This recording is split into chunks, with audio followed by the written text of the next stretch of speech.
Okay, this is Jason.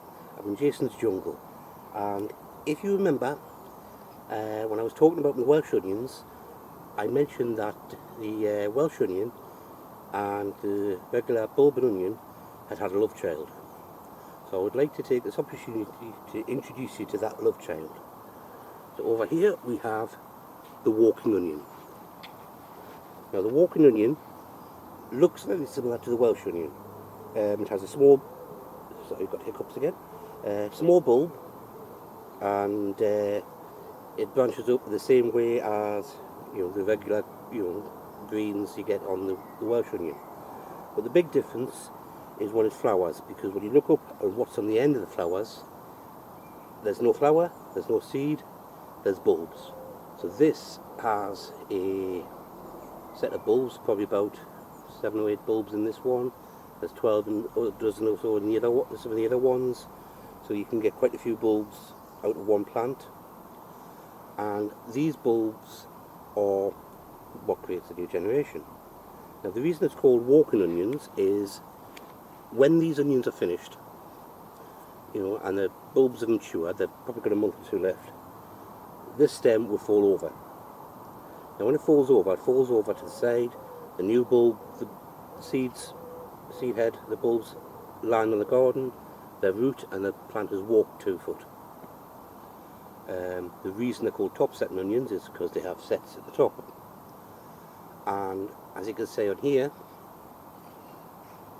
these ones, and a lot of them, the reason you get called tree onions is because you have a bulb down here, and that bulb is sent to its own flower spike, and that flower spike has come up to here. Now if you get several of them, they look like branches, and even these little flower heads up here, those can send their own bulbs, and those bulbs can send up another flower spike. So you can have this flower spike holding another flower spike holding other flower spikes. So it branches out like a tree. No idea why they're called Egyptian onions. One thought is that they were brought over by the gypsies. Whether that's true or not, I haven't got a foggiest. And it's also known as things like air onions and flying onions, but I think these go to specific strains of them, specific varieties.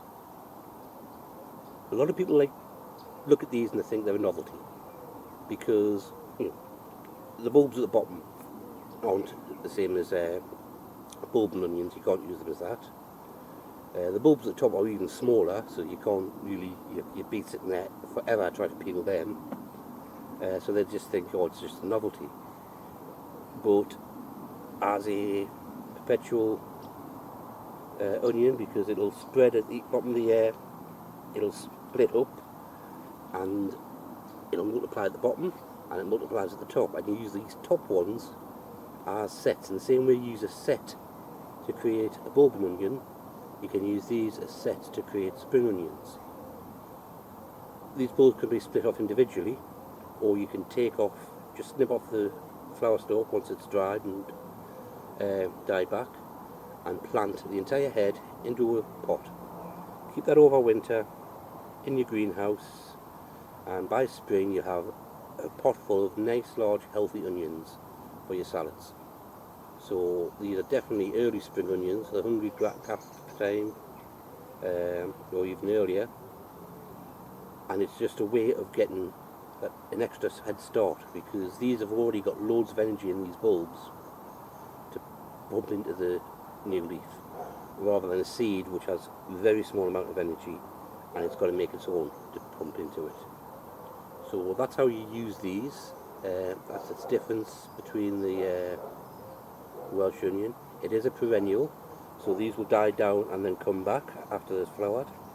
So it grows back every year, and each year they'll send up flowers, more top sets, more bulbs to create your own spring onions, and you can create new patches with it, or just expand the other one. So it's a handy one to have.